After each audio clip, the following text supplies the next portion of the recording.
رمضان المبارک، یہ رمضان کے مہینے سن 2 ہجری میں جس طرح سے فرض ہوئے ہیں، اسی طرح سے اللہ رب العالمین نے صدقۃ الفطر کو بھی کیا ہے سن 2 ہجری میں فرض کیا، رمضان سے 2-3 دن پہلے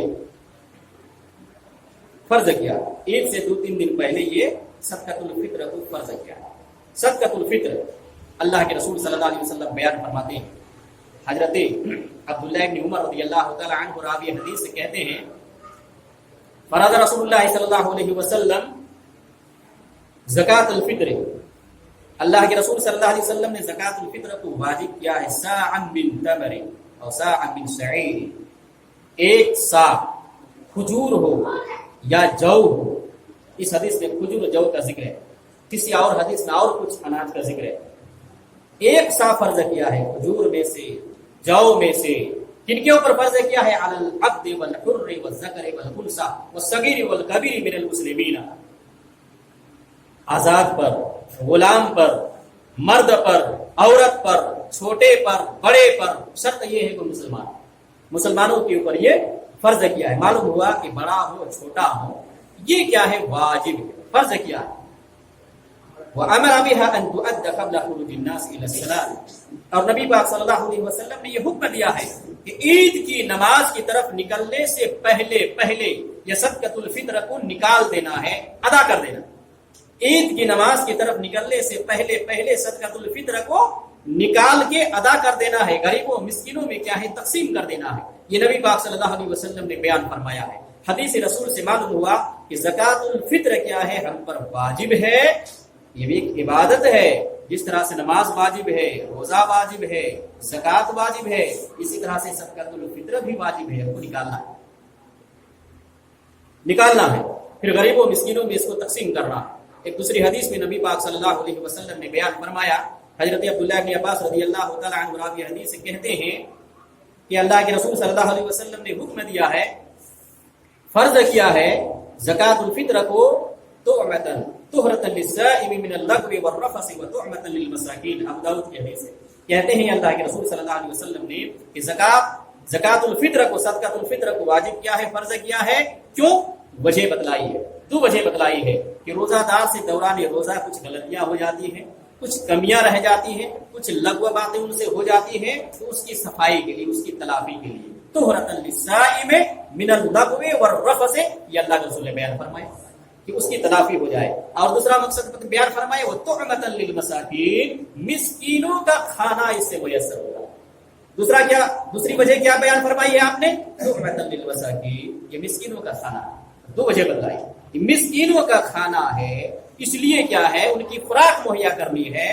عید کے دن جس طرح سے ایک مالدار خوشی منائے گا، اسی طرح سے ایک غریب اور مسکین اور فقیر کو بھی خوشی ہونی چاہیے، بیچارے کے پاس مال نہیں ہے، پیسہ نہیں ہے، تو یہ صدقۃ الفطر کا اللہ کے رسول نے حکم دیا ہے کہ ہر آدمی نکالے اور غریب و مسکینوں کو دے عید کی نماز سے پہلے، تاکہ عید کے دن وہ بھی خریداری کر سکے، کھانے پینے کا سامان مہیا کر سکے، کپڑے لتے کا کیا ہے انتظام کر سکے۔ یہ مقصد نبی پاک صلی اللہ علیہ وسلم نے بیان کیا ہے۔ معلوم ہو گیا 1 سا 2.5 کلو کا بنتا ہے، 1 سا 2.5 کلو اناج کا بنتا ہے۔ اللہ کے رسول صلی اللہ علیہ وسلم نے جو زکات الفطر کو واجب کیا ہے وہ اناج میں سے واجب کیا ہے، نقطے کو سمجھنا ہے، اناج، غلہ۔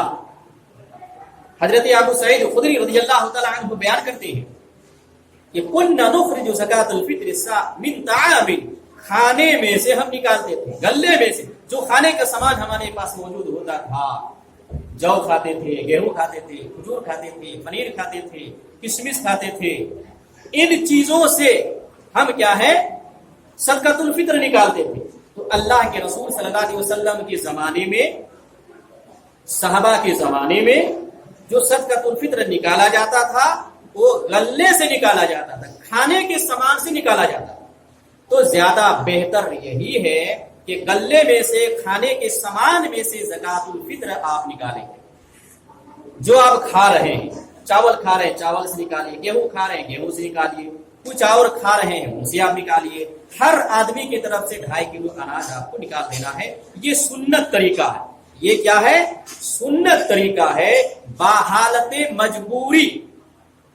نقطے کو سنیے گا، غور سے سنیے گا، باحالت مجبوری، کسی کے پاس اناج غلہ نہیں ہے، مارکیٹ میں بھی اپلبدھ نہیں ہے، اب کیا نکالیں گے؟ آپ کے پاس پیسے، ایسی صورت میں بعض علماء نے جائز قرار دیا، صرف جائز، بہتر نہیں، صرف جائز قرار دیا ہے کہ قیمت ادا کر سکتے ہیں، مارکیٹ میں غلہ نہ مل رہا۔ بہتر طریقہ، سنت طریقہ یہ ہے کہ جو کچھ آپ کھا رہے ہیں ان میں سے 2.5 کلو کے در سے آپ کیا ہے اناج نکال دیجئے، اور غریبوں مسکینوں میں آپ عید کی نماز سے پہلے تقسیم کر دیجئے، نکال دیجئے، یہ سنت طریقہ ہے۔ بحالت مجبوری قیمت جائز ہے، وہ بہتر نہیں ہے، یہ میں نے کیا ہے آپ کے سامنے واضح کر دیا۔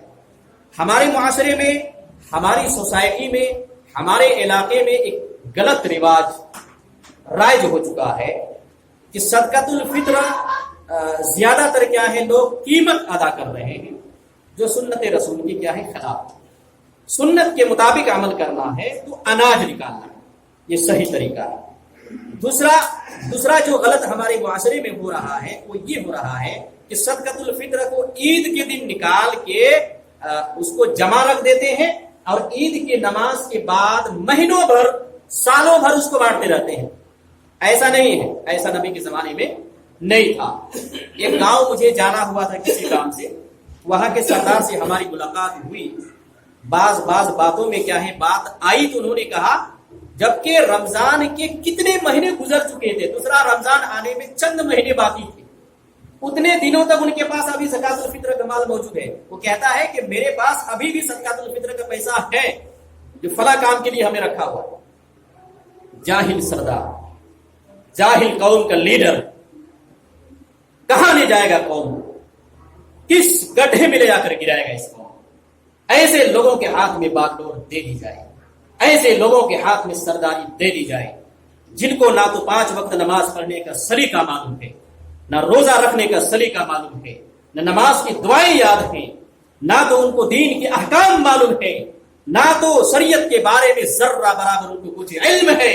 ایسے لوگوں کے ہاتھ میں گاؤں کی سرداری دے دی جائے، کمانڈری دے دی جائے، باغ ڈور دے دی جائے، اس کا نتیجہ یہی ہوگا کہ قوم کے مال کو برباد کرے گا، قوم کو صحیح سمت میں، صحیح راہ میں نہیں لگائے گا، گڈھے میں لے جا کر پھینک دے گا، خود بھی گمراہ ہوگا، دوسروں کو بھی گمراہ کرے گا، خود بھی تباہ و برباد ہوگا، دوسروں کو بھی تباہ و برباد کرے گا، خود بھی جہنم جائے گا، دوسروں کو بھی جہنم لے کے جائے گا۔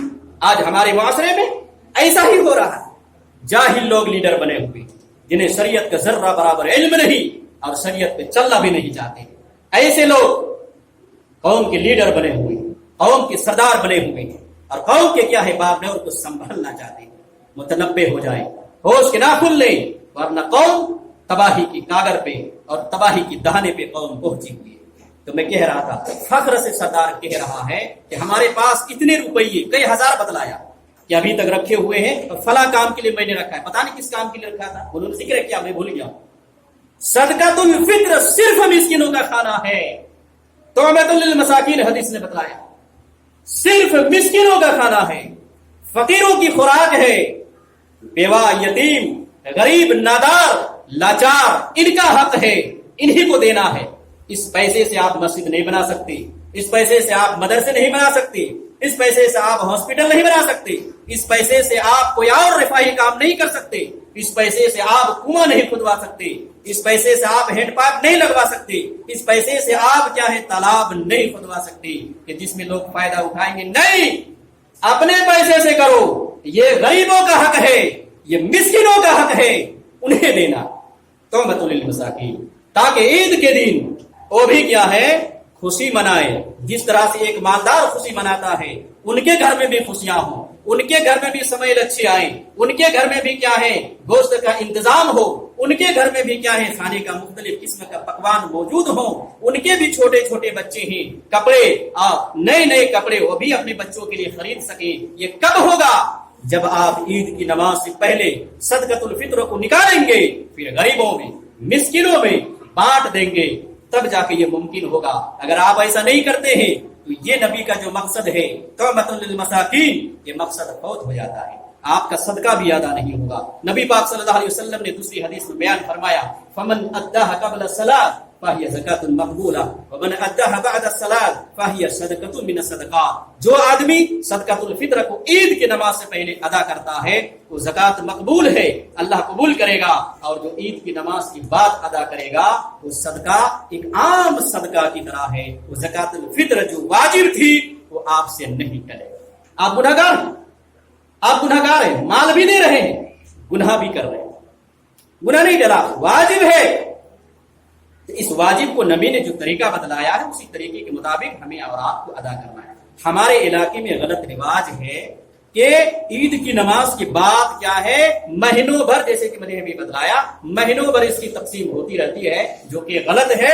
عید کی نماز سے پہلے نکالنا ہے. بخاری کی حدیث ہے، حضرت عبداللہ ابن عمر رضی اللہ تعالیٰ عنہ کے بارے میں آتا ہے کہ ابن عمر رضی اللہ تعالیٰ عنہ زکات الفطر کو نکالتے تھے، غریبوں مسکینوں کو کیا ہے دے دیا کرتے تھے عید کی نماز سے پہلے.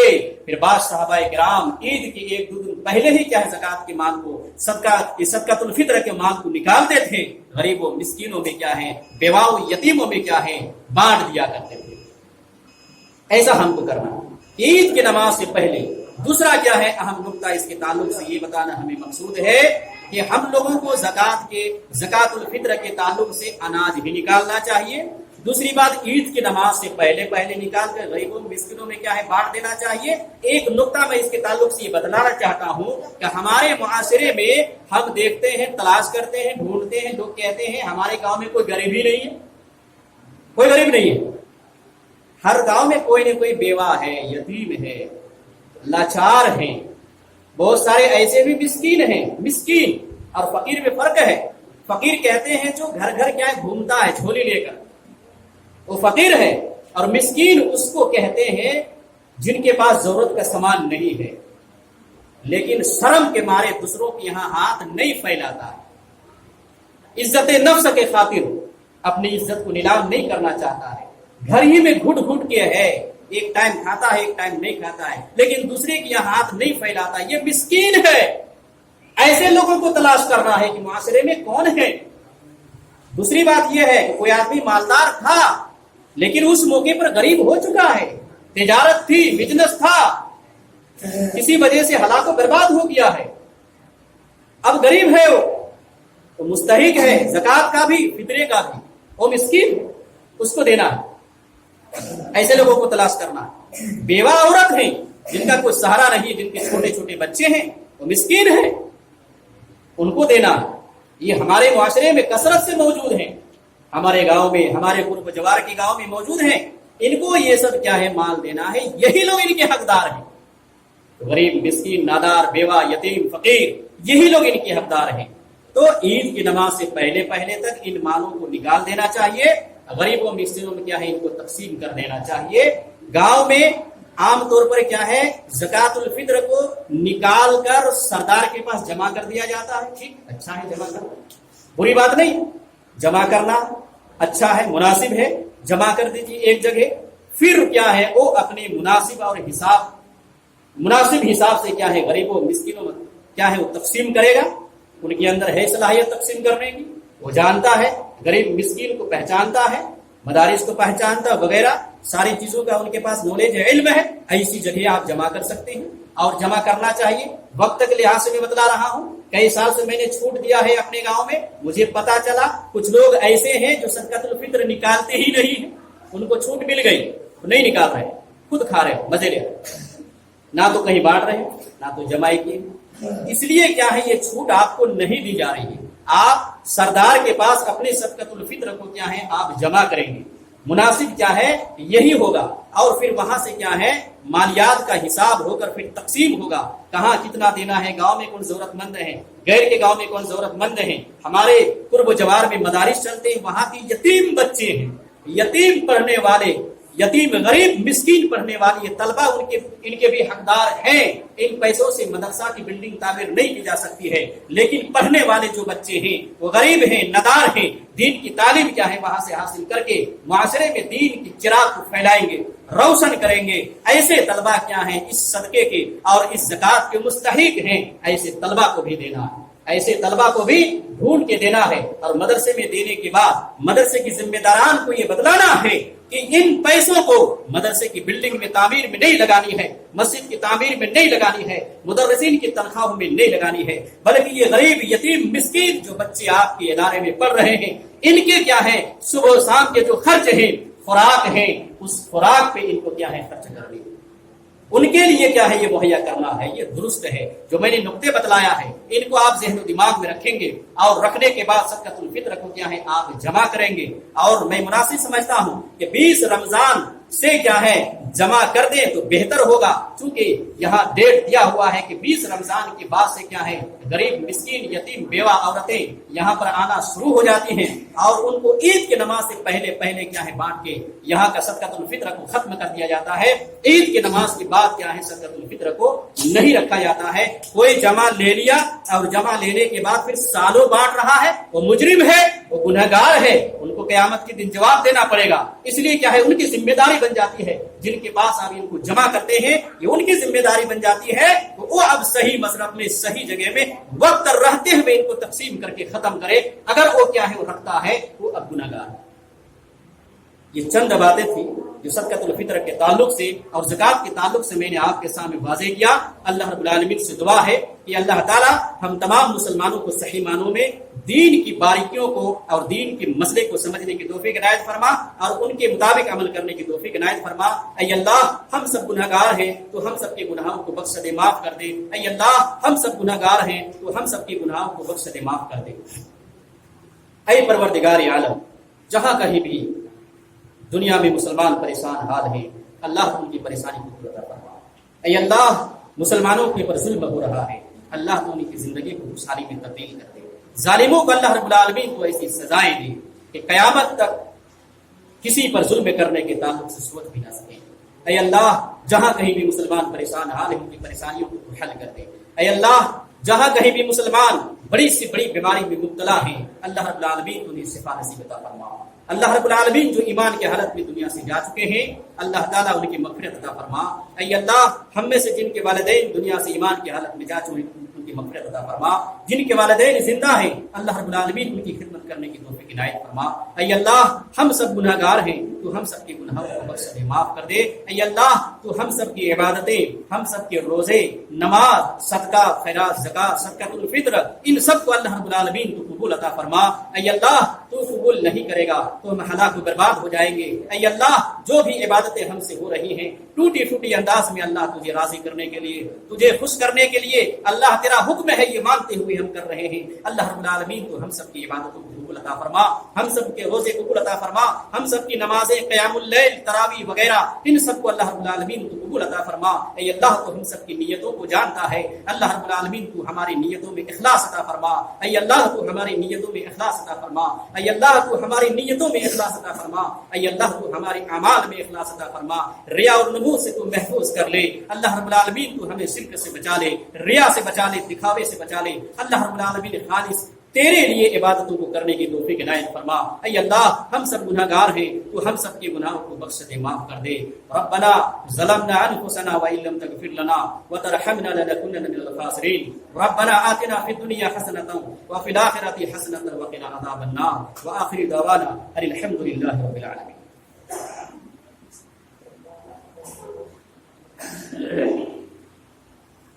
ان الحمد لله نحمده ونستعينه ونستغفره ونعوذ بالله من شرور انفسنا ومن سيئات اعمالنا من يهده الله فلا مضل له ومن يضلل فلا هادي له واشهد ان لا اله الا الله وحده لا شريك له واشهد ان محمدا عبده ورسوله اما بعد اعوذ بالله من الشيطان الرجيم بسم الله الرحمن الرحيم يا ايها الذين امنوا صلوا عليه وسلموا تسليما اللهم صل على محمد وعلى ال محمد كما صليت على ابراهيم وعلى ال ابراهيم انك حميد مجيد اللهم بارك على محمد وعلى ال محمد كما باركت على ابراهيم وعلى ال ابراهيم انك حميد مجيد ان الله يأمر بالعدل والاحسان وايتاء ذي القربى وينهى عن الفحشاء والمنكر والبغي يعظكم لعلكم تذكرون ولذكر الله تعالى وأعلى وجل وتم وهم وأكبر